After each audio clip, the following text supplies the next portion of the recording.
Greetings, and welcome to the Modern Alchemist channel. I'm Aubrey Forrest, the Modern Alchemist, and this is Essentials of Practical Alchemy 2018, The Science of Magic. Today on The Science of Magic, we are going to be talking about directions within the objective universe. Now, I know this probably sounds like yawn, right? Until you recognize that these directions supply for us a geometry which is universal, a geometry which is fractal, a geometry which exists within ourselves and without. And by understanding this one particular geometry and its relationship to yourself and everything else, it opens up an extraordinary number of doors and possibilities. So hang out with me for just a few minutes as we break down directions within the objective universe on Essentials of Practical Alchemy 2018, The Science of Magic. Let's begin. Shall we begin?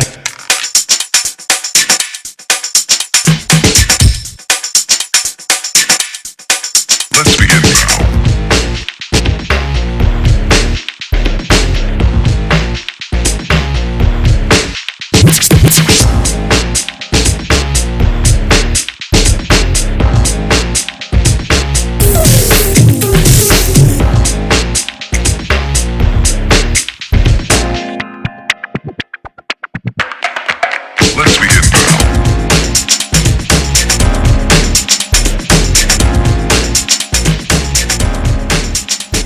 Before we get into directions, let's talk about the objective universe. By objective universe, what I mean is that we need to agree that somewhere out there in the distance, the universe, like everything else within it, has its center. And that somewhere else, at a distance from the center, is the exterior of the universe. So the center is over there and the exterior is over there. And the universe is comprised of directions that exist with the assumption that those two properties of the universe are consistent, that the center doesn't move, the center remains in the center. That's why we call it the center. And the outside can go wherever it needs to because it's the outside. All right? Now, within the universe then exist 4 directions within the objective universe. 4 and only 4. If you hear about 5 or 6 or 8 or any other number, then what you're doing is you're actually getting either a hybridization of one of the other 2 of the 4 that I'm mentioning, or some weird thing that doesn't actually deal with the objective universe and is more a subjective presentation, like to say that I am moving away or towards something. But the truth is, if I'm moving away or towards something, that could also mean that I'm moving up or down or in or out. So those 4 directions are the key. Just let's concentrate on those and let's take a look at what I mean.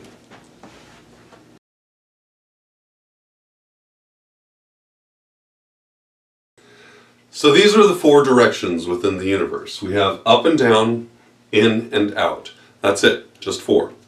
Now I emphasize that because within esoteric tradition, we actually have these 4 ideas presented, and you'll notice that I keep them like this, separate, that up and down and in and out. These are mutually exclusive ideas when presented in 2 dimensions, okay? When presented in 3 dimensions, it all makes perfect sense, and since we reside in 3 dimensions, it's probably a good idea to start thinking about things in 3 dimensions. However, one of the bazillion blinds that exist within the esoteric in any book out there is that they will simply present an idea to you in 2 dimensions with the assumption that you either have figured out that you live in the 3rd dimension and therefore should probably contemplate that idea in terms of 3 dimensions, or that they just don't care because if you haven't figured that out, you probably shouldn't be reading their book. Like, that's basically my impression of my experience in dealing with text after text and recognizing that some of these ideas are irreconcilable. In fact, recently on Patron, we talked about this exact same thing with relation to Kabbalah and esoteric medicines, and that in Kabbalah you get the black on the right and the white on the left, but then when you practice the esoteric practice of medicine, whatever it happens to be, suddenly then white is on the right and black is left. and why does that happen? And so I explained that on Patreon, and we've talked about that actually in a few other videos as well, like the Rose Cross and the Four Worlds of Alchemy video. I discussed that idea of looking at a thing from a static presentation and recognizing that that also can be an active presentation, which might be opposite to it. So in the same idea, the same context, we have two separate ideas, two separate paradigms, which are mutually exclusive but describe exactly the same thing. So here's what we're looking at.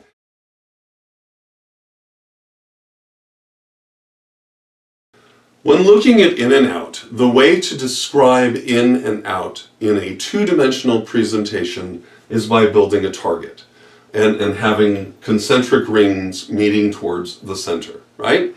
Anyone who is familiar with the esoteric practice of Kabbalah with a Q might recognize that this is a component of the diagram which represents the Ein Sof hour, the Ein Sof, and the Ein.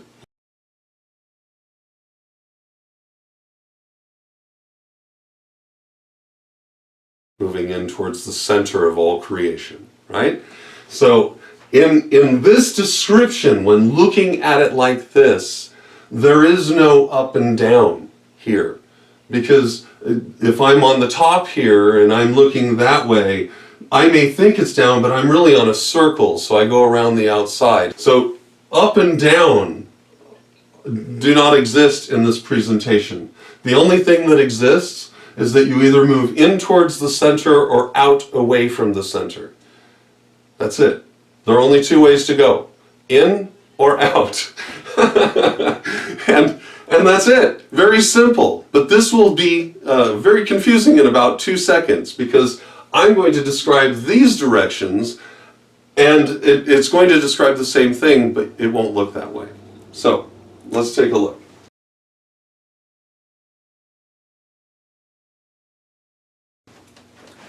When describing up and down, you will almost always, in Kabbalistic texts, be presented with a triangle.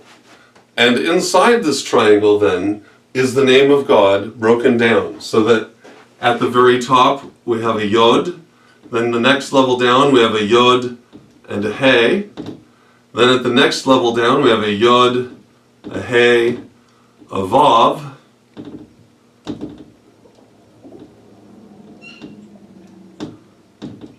and a Vav, and the last one we have a Yod, a Hey, a Vav, and a Hey.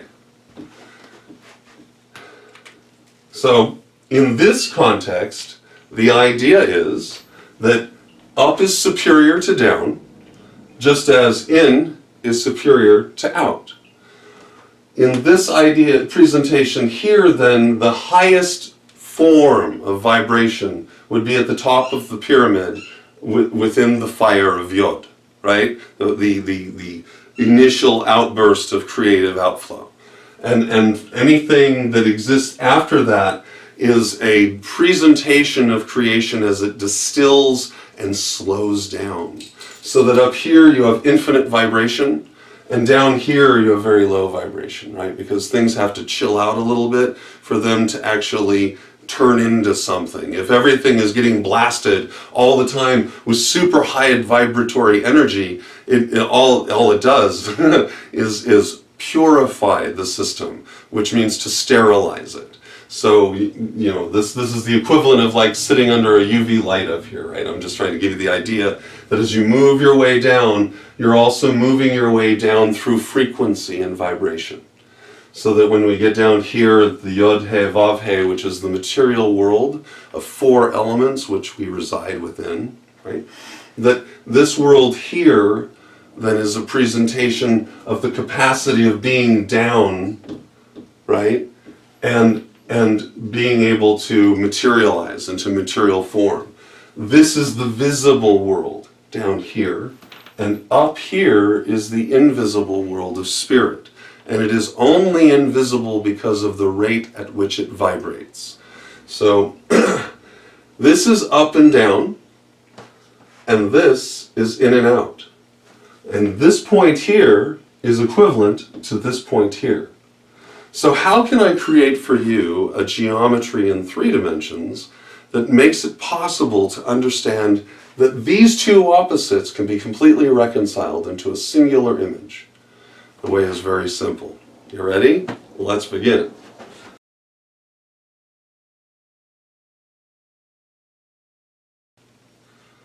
So what do we need to do to reconcile the difference between these two paradigms and marry them into a singular concept or singular idea?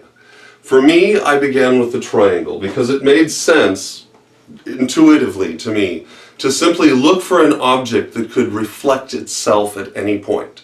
And by that I mean, if I draw the triangle like this, and I wish to define a 3-dimensional point or center in space, then what I would do is I would draw its mirror like this, so that its mirror opposite stands in apparent opposition. This gives me a few extra things. It provides for me an equator, so that it's sort of like looking at a reflecting pond, okay? Or having a triangle sit on a mirror. And the mirror then is giving you this opposition, it's this reflection. At this point, we can agree that the center there is the center. This is the center, it's the middle, which means anything outside of this is on the outside. And because I'm using 3 dimensions, I want to draw from the idea of the circle. And take that arc of the circle, and I'll put some of it up here, and I'll put another of it down here. And what this does then is it gives me 2 cones in 3 dimensions resting at the center in the point, and by simply going like this,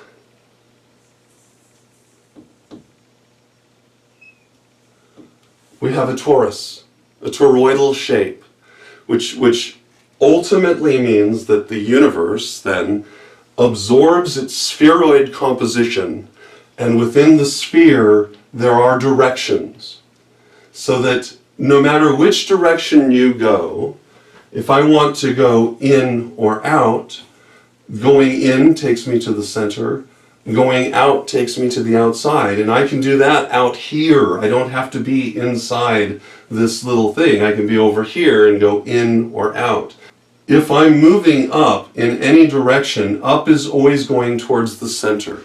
Up and in are co-equivalent, because down is out.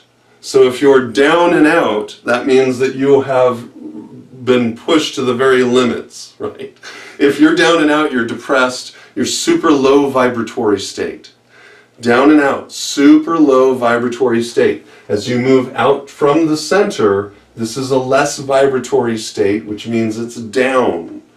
Remember, based on this image right here, it's down. And this is the top of the pyramid. It's written, this triangle, this cone, is written like this, with the yod he, the yod he vav, and the yod he vav he. So this gives you the direction and informs you that up, regardless of how we turn this, up is always towards the center, which is in. And down is always toward the exterior, which is out. And by going down, you reduce the vibratory state. By going up, you increase the vibratory state. And our language reveals this to be true, because if I'm in an up mood, then my vibratory state's really high and I'm feeling up. And if I'm in a down mood, then my vibratory state is very low and I'm feeling down. So I hope this helps you understand directions within 3-dimensional space, and that you remember that when you're looking at directions in 3-dimensional space, that something, an object like a sphere, can be extraordinarily helpful, whether it's a crystal or a basketball or a baseball, whatever it happens to be. This sphere then can help you understand the complexity and the simplicity of navigating within the objective universe using objective directions. I'm Aubrey Forrest, the Modern Alchemist, and this has been Essentials of Practical Alchemy 2018, The Science of Magic. And today, we talked about objective directions within the universe. I'll be talking to you soon.